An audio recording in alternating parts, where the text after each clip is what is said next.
So, Donald Trump just made what Republican strategists are calling the single most destructive decision in modern American party politics, and he announced it at 2:47 a.m. in a rambling social media post that has sent the entire GOP into complete meltdown.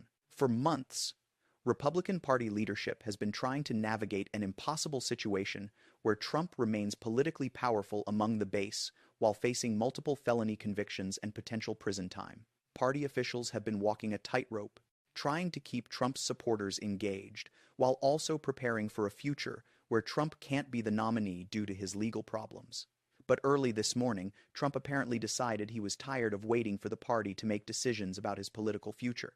In a series of posts starting at 2:47 a.m. and continuing through 4:30 a.m., Trump announced he is immediately launching primary challenges against every single Republican senator and representative who voted for any legislation he opposed during the past 2 years, who failed to defend him aggressively enough during his criminal trials, or who he believes showed insufficient loyalty to his agenda. Trump's posts named 73 specific Republican incumbents he's targeting for defeat, including Senate Minority Leader Mitch McConnell, and declared he's creating a new super PAC funded with $500 million to ensure these rhinos and traitors are removed from office and replaced with true MAGA patriots.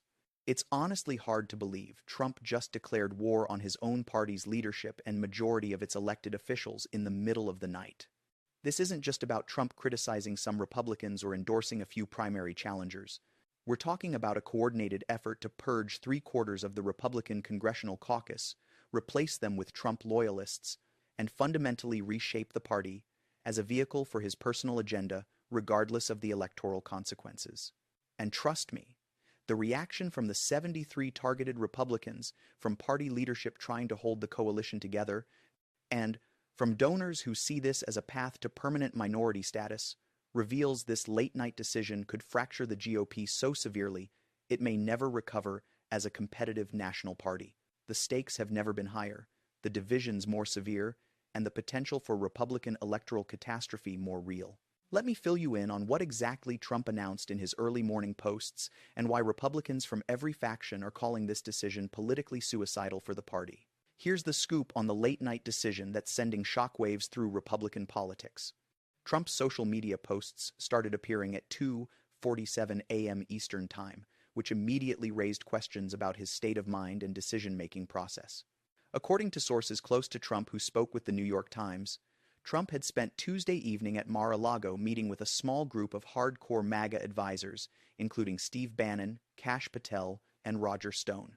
These advisors have been pushing Trump to take more aggressive action against what they view as Republican establishment betrayal of his agenda and insufficiently vigorous defense of Trump during his legal troubles.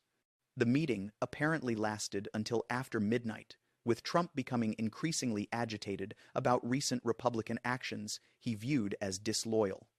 Several specific events triggered Trump's rage. First, 18 Republican senators voted for a bipartisan infrastructure bill that Trump had opposed, claiming it gave Democrats a win without extracting sufficient concessions. Second, multiple Republicans failed to appear at Trump's recent rally in Iowa, with some citing scheduling conflicts, but others privately telling reporters they were distancing themselves from Trump due to his legal problems. Third, Senate Minority Leader Mitch McConnell gave an interview where he declined to commit to supporting Trump if he's the 2028 Republican nominee, saying, "We'll see what happens with the legal situation."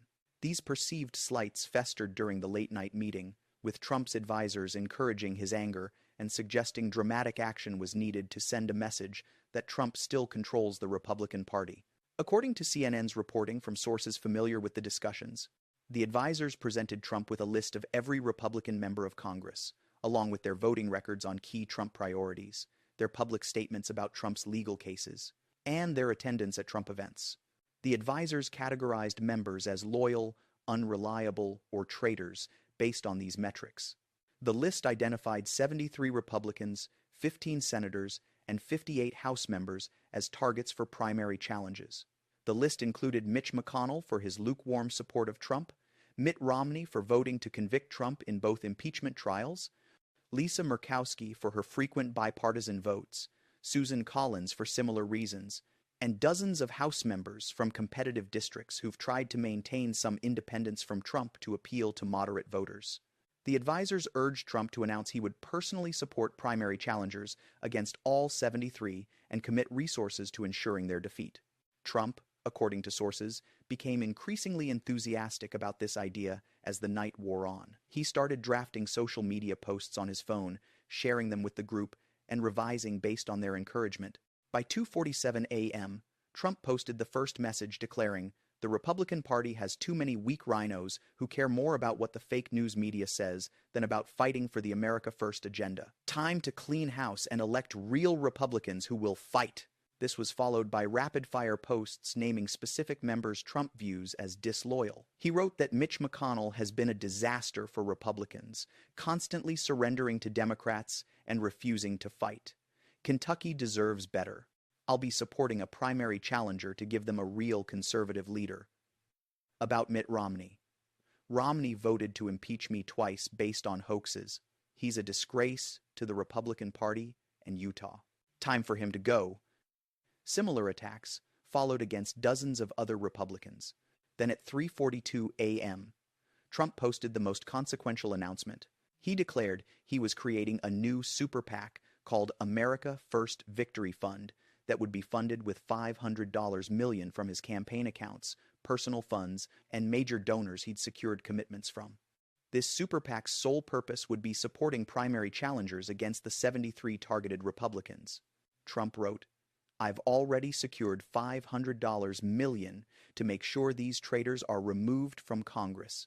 We will find and support true MAGA candidates who will fight for America instead of surrendering to the radical left. The Rhino Purge begins now." The posts continued through 4:30 a.m., with Trump becoming increasingly aggressive in his attacks on specific members.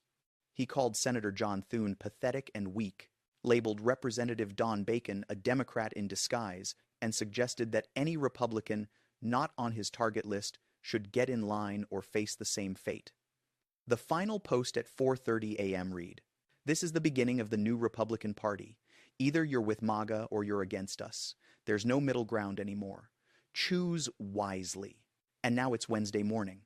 Republicans are waking up to discover their former president has declared war on most of the party's elected leadership. And the chaos is unlike anything political operatives have ever witnessed. Reports from Republican offices across Capitol Hill describe absolute pandemonium as members and staff arrived Wednesday morning to discover Trump's overnight declarations. According to Politico's reporting from multiple congressional sources, the first reaction was disbelief. Many Republicans initially thought Trump's account had been hacked because the posts seemed so self-destructive and politically irrational. When it became clear the posts were genuine, the disbelief turned to anger, panic, and confusion about how to respond. Talk about a political decision that destroyed party unity in a matter of hours. The 73 targeted Republicans held emergency conference calls throughout the morning trying to coordinate their response. According to CNN, Senate Republicans on the target list held a call at 8 a.m. where they discussed whether to respond collectively or individually. The call reportedly became heated with different factions advocating different strategies. Some wanted to attack Trump directly and call his decision reckless. Others preferred to downplay it and suggest Trump was just letting off steam. Still others wanted to try negotiating with Trump to get removed from the target list. Senator Mitch McConnell, who's been navigating Trump politics for years, held a press conference at 10 a.m. that revealed the depth of Republican divisions. McConnell began by noting that primaries are a normal part of democracy and every member faces voters regularly. But then he added a pointed jab. What's not normal is a former president deciding to wage war against his own party because members occasionally vote their conscience or represent their constituents' views rather than one person's demands. That's not how legislative bodies work in a republic. This statement from McConnell was significant because he rarely criticizes Trump directly, despite their long-standing tensions. The fact that McConnell felt compelled to push back suggests he views Trump's decision as crossing a line that threatens the party's institutional functioning. But McConnell's statement also revealed the bind Republicans face. He couldn't defend Trump's decision without endorsing the destruction of dozens of Republican members. But he also couldn't attack Trump too aggressively without alienating Trump's supporters who might be needed in general elections. House Republicans on the target list responded more aggressively. Representative Don Bacon of Nebraska, who represents a swing district Biden won, held a press conference calling Trump's decision reckless, destructive, and politically stupid. Bacon stated, "I represent my constituents in Nebraska, not Donald Trump at Mar-a-Lago. If he wants to waste $500 million trying to defeat me, good luck. My voters know I fight for them, not for one person's ego." Other House members from competitive districts issued similar statements emphasizing their independence and service to constituents rather than loyalty to Trump. But not all targeted Republicans pushed back. According to NBC News, several Republicans on the target list who represent deep red districts immediately tried to get off the list by pledging renewed loyalty to Trump. These members, called Trump's team, apologized for whatever perceived disloyalty triggered their inclusion and promised to be more aggressive in defending Trump going forward. Sources told reporters that Trump was enjoying this groveling and making members beg to be removed from the list as a demonstration of his power. The Republicans not on Trump's target list face their own impossible dilemma. The 150 or so members Trump didn't target must now decide whether to defend their targeted colleagues or stay silent to avoid getting added to Trump's list themselves. According to Politico, many members are choosing silence, declining to comment on Trump's decision or offering only bland statements about respecting primary voters. This lack of solidarity reveals how thoroughly Trump has fractured Republican unity through fear and intimidation. Republican donors are reacting with a mixture of horror and resignation. According to the Washington Post, major GOP donors held an emergency Zoom call Wednesday morning to discuss the implications.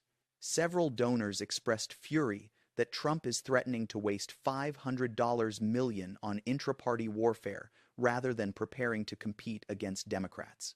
These donors pointed out that the 73 targeted Republicans include some of the party's best fundraisers and most electorally successful members.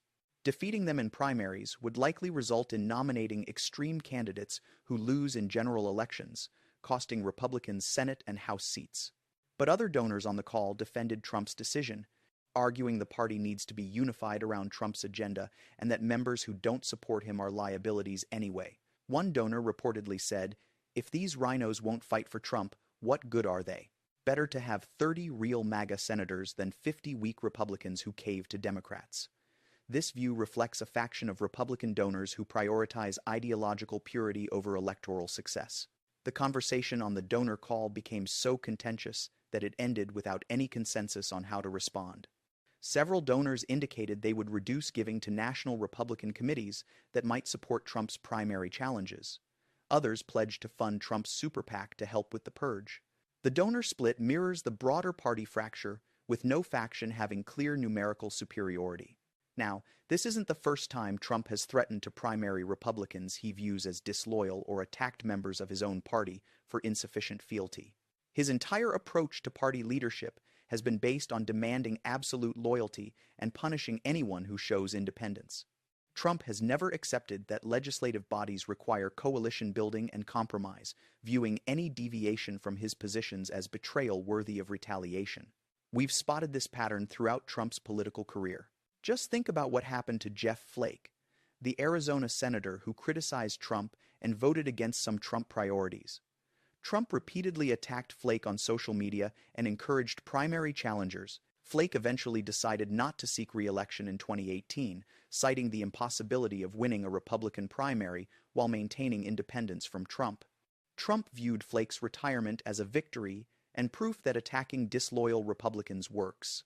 Then there was Trump's treatment of Mark Sanford, a South Carolina congressman who occasionally criticized Trump's conduct and policies. Trump endorsed Sanford's primary challenger in 2018, and Sanford lost his primary despite being an incumbent in a safe Republican district. Trump's intervention directly caused Sanford's defeat, sending a message to other Republicans about the cost of independence. And let's not forget what happened to Liz Cheney and Adam Kinzinger, the two House Republicans who served on the January 6th committee and voted to impeach Trump. Trump made their removal from Congress a personal priority. He recruited primary challengers, campaigned against them, and devoted significant resources to their defeat. Cheney lost her Wyoming primary in a landslide. Kinzinger chose not to seek re-election rather than face certain defeat. Trump celebrated both outcomes as proof of his power over the party. Even sitting senators who criticized Trump faced his wrath. Bob Corker of Tennessee and Jeff Flake both retired rather than face Trump-backed primary challenges. Ben Sasse of Nebraska left the Senate to become a university president after clashing with Trump. Mitt Romney decided not to seek re-election in 2024, partly because Utah Republican voters had turned against him due to Trump's sustained attacks. Trump's pattern has been to target any Republican who shows independence, make their political lives miserable, and drive them out of office or into submission. Now it looks like Trump is taking this strategy to an unprecedented scale by simultaneously targeting 73 Republicans rather than picking them off one by one. The late-night decision represents Trump's attempt to reshape the entire Republican congressional caucus in his image through mass intimidation and systematic removal of anyone who won't pledge absolute loyalty. This pattern reveals something fundamental about Trump's view of political parties and legislative governance. Trump doesn't understand or accept that members of Congress represent diverse constituencies with different priorities.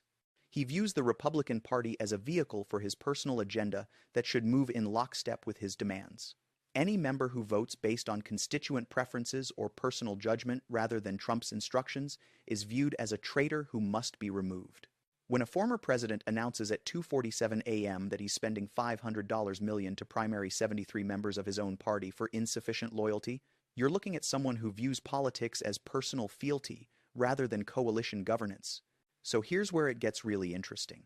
Trump's late-night decision has created impossible strategic dilemmas for every faction within the Republican Party, with no good options and catastrophic consequences regardless of how they respond. The situation breaks down starkly. The 73 targeted Republicans must decide whether to fight Trump's primary challenges, try to negotiate their way off the target list, or surrender and retire rather than face brutal primaries. Each option is terrible. Fighting Trump means spending enormous resources on primaries that weaken them for general elections, even if they win. Negotiating with Trump means groveling and pledging absolute loyalty that may alienate moderate voters they need in general elections. Retiring means giving up their seats and potentially allowing Democrats to win previously safe Republican districts. According to the New York Times, several of the targeted Republicans held calls with their top advisors Wednesday, trying to game out these scenarios. Representative Don Bacon's team estimated he would need to spend $7 million defending against a Trump-backed primary challenger in Nebraska's 2nd District. That's money that won't be available for the general election in a district that regularly votes for Democrats in presidential races. Even if Bacon wins his primary, the intra-party battle would damage him enough that Democrats would have a strong chance of flipping the seat. Senator Lisa Murkowski of Alaska faces similar calculations.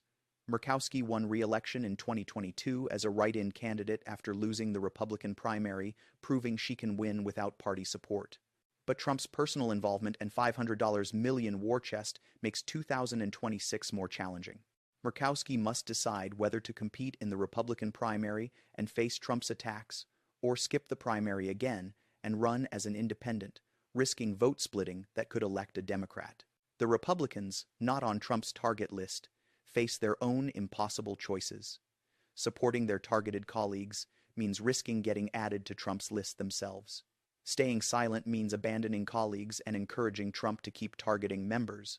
Openly supporting Trump's purge means endorsing the destruction of the party's institutional leadership and electoral competitiveness. According to CNN, House Republican leadership held an emergency meeting Wednesday afternoon to discuss how to respond. The discussion reportedly became contentious, with Speaker Mike Johnson trying to find middle ground that satisfied no one. Johnson didn't want to attack Trump directly because that would alienate MAGA members. But he also couldn't endorse Trump's purge without effectively abandoning dozens of his own caucus members. Johnson's solution, according to sources at the meeting, was to issue a bland statement saying primaries are healthy for democracy and ultimately voters will decide who best represents them.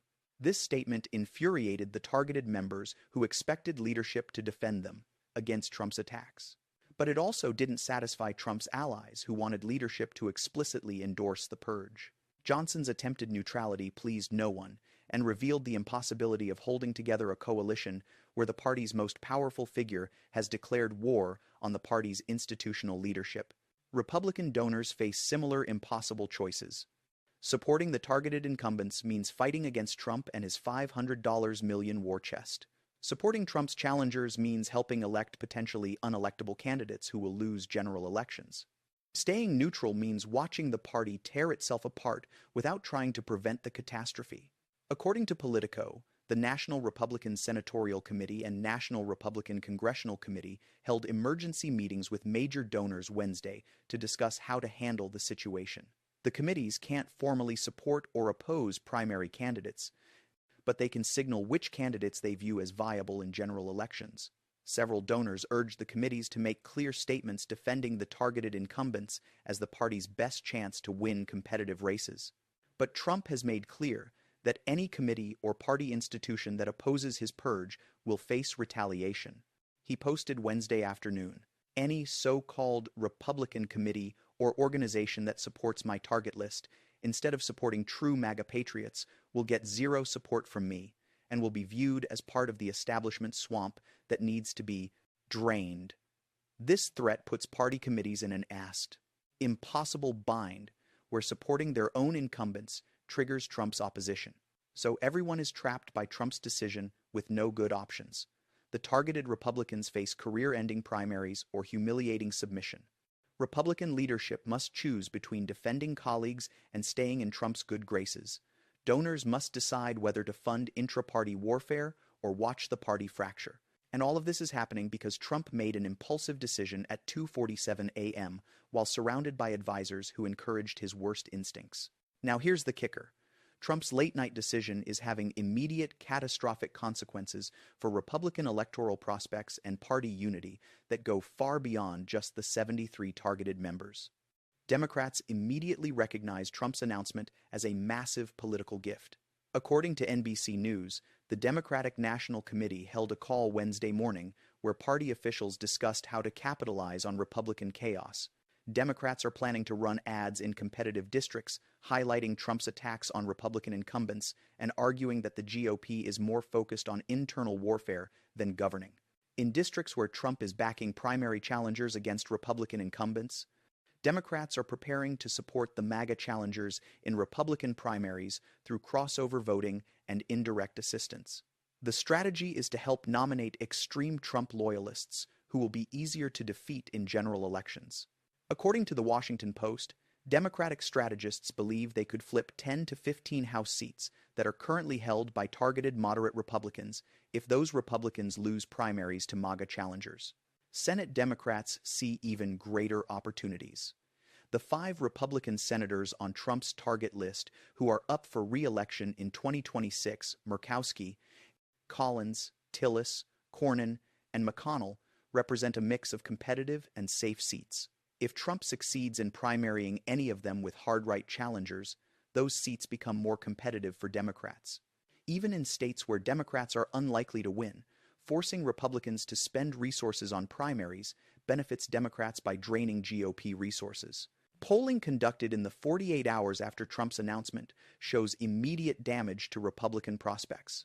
An emergency NBC News poll found that 62% of independent voters view Trump's decision negatively, with 43% viewing it very negatively. When asked if Trump's primary purge makes them more or less likely to vote Republican in 2026, independents said less likely by a 41-point margin. Even among Republicans, 38% view Trump's decision negatively, showing significant intra-party opposition. The poll also tested hypothetical matchups in competitive districts comparing moderate Republican incumbents versus Trump-backed MAGA challengers in general elections. In districts Biden won in 2020, moderate Republican incumbents ran 8 to 12 points ahead of Trump-backed challengers against the same Democratic opponent. This suggests Trump's strategy of replacing moderates with MAGA loyalists will cost Republicans seats in competitive areas. Republican elected officials outside Congress are openly expressing concern about Trump's decision affecting their races. According to CNN, several Republican governors called Trump's team Wednesday, urging him to reconsider the purge. These governors face re-election in states with targeted senators or representatives, and they worry that divisive Republican primaries will hurt party turnout and energize Democrats. Trump reportedly dismissed these concerns and told the governors to stay out of it if they want to avoid ending up on a target list themselves. The immediate fundraising impact has been severe. According to Politico, the National Republican Senatorial Committee saw $4 million in pledged donations pulled or frozen within 24 hours of Trump's announcement. Major donors told the committee they won't contribute until the intra-party warfare is resolved. The National Republican Congressional Committee faced similar donor pullback, with nearly $6 million in expected donations put on hold. Meanwhile, Trump's America First Victory Super PAC has struggled to actually raise the $500 million Trump claimed was secured. According to the New York Times, Trump's announcement that he had $500 million secured was a significant exaggeration. Trump had approximately $80 million in various political accounts he could redirect to the Super PAC, but the remaining $420 million he claimed was secured consisted mostly of vague commitments from donors who haven't actually written checks. When reporters contacted the major donors Trump claimed had committed funds, several said they never made firm commitments of specific amounts. One donor told the Times, "Trump's team asked if I'd support the Super PAC. I said I'd consider it." That somehow became a $50 million commitment in Trump's mind. Another donor said Trump was counting the same money twice by claiming funds that were already committed to other Republican efforts could be redirected to his Super PAC. So let's break down what this means for Republican politics going forward, because the consequences extend far beyond just the 2026 midterm elections. First, the Republican Party is now split into three distinct factions, with fundamentally incompatible goals. The MAGA loyalists want to purge everyone insufficiently devoted to Trump. The establishment Republicans want to preserve the party's institutional structures and competitive viability. The pragmatists want to find compromise that keeps the party unified. These three factions can't all get what they want, meaning the party will remain fractured and dysfunctional. Second, Trump's decision ensures that Republican primaries in 2026 will be expensive, divisive, and damaging. Even if most targeted incumbents survive their primaries, they'll emerge weakened and with depleted campaign funds heading into general elections. Democrats will be able to run ads featuring Trump's attacks on Republican incumbents, making these Republicans look weak and compromised. The intra-party warfare benefits Democrats regardless of who wins Republican primaries. Third, Trump's $500 million purge fund will almost certainly fall far short of that goal, making Trump look weak and ineffective. When he can't raise the money he promised, when many of his target list wins their primaries anyway, Trump's aura of invincibility diminishes. That emboldens future Republican resistance to his demands. So here's the deal. Donald Trump announced at 2:47 a.m. that he's creating a $500 million super PAC to primary 73 Republican members of Congress he views as insufficiently loyal, triggering the most severe Republican Party crisis in modern American history. This isn't just about Trump threatening some primaries or criticizing a few Republicans. It's about a former president trying to purge 3/4 of his party's congressional leadership through systematic primary challenges funded by a massive war chest. If Trump had worked within normal political channels to support occasional challengers against the most problematic Republicans, it would be unremarkable. But declaring war on 73 members simultaneously at 2:47 a.m. shows this isn't strategic politics, it's impulsive retaliation against perceived disloyalty without regard for electoral consequences. It's about so much more than Trump's ego or the targeted Republican survival. It's about whether a political party can function when its most powerful figure demands absolute loyalty and threatens to destroy anyone who shows independence. So watch this situation closely over the next several months. The 73 targeted Republicans will decide whether to fight, fold, or flee. Republican donors will choose sides in the Civil War. Primary voters will decide whether they want MAGA purity or electable candidates, and Democrats will capitalize on Republican chaos to flip seats and build majorities. The stakes couldn't be higher, the party more fractured, or the consequences more predictable. Trump's late-night decision hasn't just created temporary chaos, it's triggered a Republican